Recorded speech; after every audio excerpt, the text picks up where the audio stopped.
Chapter 4. The Alien Reptilians. Who are they? These alien reptilians are multi-dimensional extraterrestrials who may have originated in the Alpha Draconis star system. But wherever they come from, they have been plaguing planet Earth for eons. I don't think anyone here knows exactly when they arrived on the planet.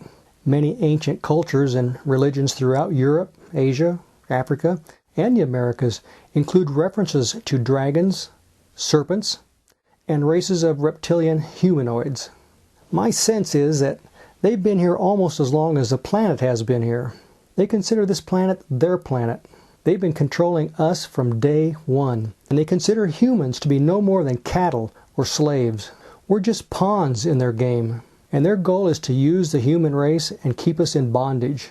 They have infiltrated most of the major power structures: financial, government, media, and military. Not just in this country, but all over the world. I don't believe any more reptilians are coming to this planet. They've been interbreeding with us all along, and they're still breeding and interbreeding. Being multidimensional, they have the ability to shapeshift. When someone has enough of the reptilian DNA, that person, who is part human, part reptilian, in other words, a reptoid, can shape-shift back and forth between human and reptilian. But someone has to have a tremendous amount of the reptilian DNA in order to do that. There are people who have witnessed this shape-shifting, but I haven't seen it. I think the reptilians are being exposed now because this planet is in a transition, a positive one, although it may not feel positive to everyone right now. The reptilians have had control of Earth, but they're losing their control very rapidly. Things may get worse before they get better, but the reptilians' game is definitely changing. No longer are we going to be their pawns or slaves. Where are they? Most of us have some reptilian DNA, but it isn't activated in everyone at birth. It may be part of the 90% of our DNA that scientists report is inactive. Junk DNA, they call it. Not being a scientist, I don't fully understand all of it, but this is the information I've gotten from my guides. If someone is born with the reptilian DNA activated, they are considered to have reptilians in their bloodline. And by now the reptilian bloodline is out there in quite a few people. This means the reptilians are not just standing on the sidelines controlling a particular financial institution, for example. They are in and possessing and in the bloodline of the high-level financiers, the people at the top. This goes back hundreds and thousands of years and includes kings and queens, people in monarchies, and in other ruling classes. The reptilians are looking for additional people in order to maintain the bloodline. That's one of the reasons for arranged marriages among the ruling political and wealthy elite families around the globe. Some are known as blue bloods. Some individuals actually use their free will to choose the darkness over the light. They choose to be part of the reptilian agenda. I run across them every now and then. I don't understand it. It's spooky. Just as with the scarnets and demons, not all reptilians are in people. Many of the reptilians are above ground, harassing us, but legions more live underground, where they can come up here above ground anytime they want. Down below they have nests and portals, their bases of operation.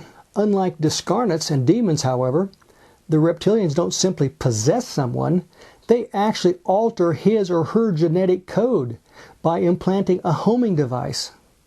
It's not a physical implant, but more like an etheric or energetic chip that keeps the connection active.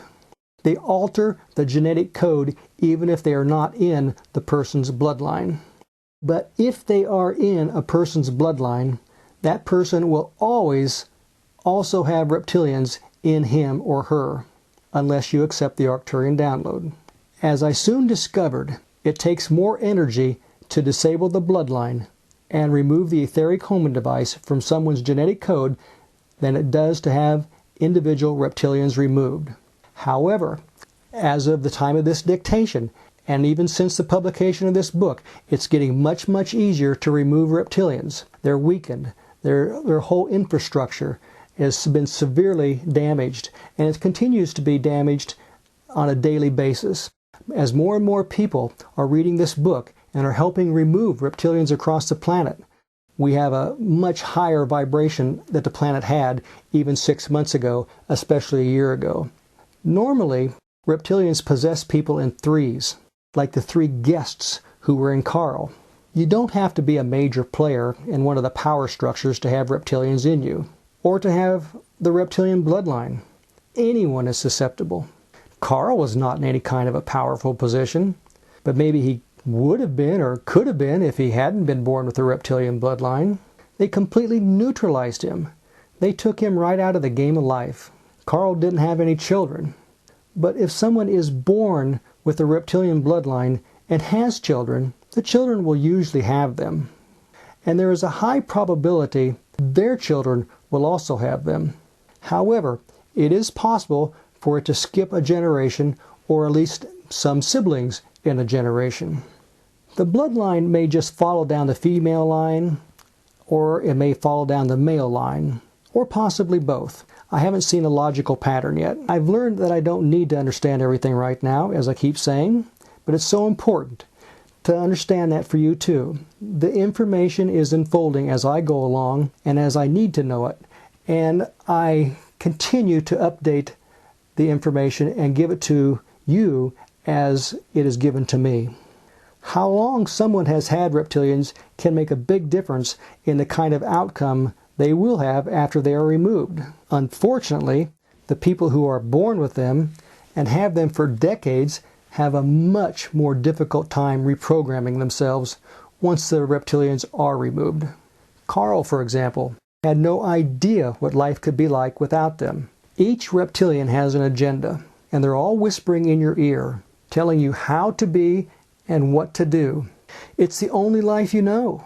Not only can they make you ill, they will block you from connecting with your guides and with Source, with God, if you want to use that term. It's as if they put a lead shield around you that you can't penetrate no matter how hard you try. That's why I've been continually told to look to the children, to heal the children. They're better able to handle it, and it's much easier for a child to recover than it is for someone who's 40, 50, or 60 years old and has been possessed for decades. What do they want? Reptilians by nature are malicious and deceitful. If you try to communicate with them, they will blow smoke at you. They will try to convince you they are here for that person's highest and best good, and they're trying to help that person. I'm not aware of any good or evolving reptilians. I'd like to believe they are evolving, and I've heard other people say they are, but if that's the case, I haven't encountered any that are. That's not part of my experience, and as far as I'm concerned, it's reptilian propaganda. They are all negative entities that don't honor universal laws and don't recognize our free will. Just like demons, the source of their power is darkness. They have no natural enemies on this planet. No one here who can challenge them. But the reptilians are far more powerful than even the demons, which they control to a great degree. When I'm doing a healing, the reptilians usually sacrifice some demons to make me believe I finished my work. I've got much more thorough as I've had more experience with them and have learned how devious they are. I don't see reptilians, and I don't need to see them. But I know a number of psychics who do have the ability to see these creatures. It freaks them out to no end, but I give them a lot of credit for having the courage to stay with it. Those who do see them usually see them wearing hoods, just like these gangbangers with their dark blue or black hoods. Some people have glimpsed them out of the corner of their eye, out in the streets, or at the shopping malls, or on street corners. They tell me the reptilians are tall, usually between 8 and 10 feet, and ugly, extremely ugly. They need to go. I'm primarily working with removing the reptilians because I think they've pretty much taken over things. I don't think there are many grays left, the alien grays, maybe a few, but I think whatever battle needed to be won with the grays has been won. So now the major battle is really with the reptilians. but I don't see any benefit in thinking about or discussing them other than for the purpose of getting a basic idea of who they are. All I want to do is remove them, decrease their numbers, send them to the light, and help heal this planet and the people of this planet. There is a lot more information about them available in books and on the internet if you want to go looking for it, but giving them attention just calls them in. It lowers your vibrational frequency. They feed on our fear and negativity. As long as people on this planet are angry and agitated, fighting and killing each other, the reptilians are happy.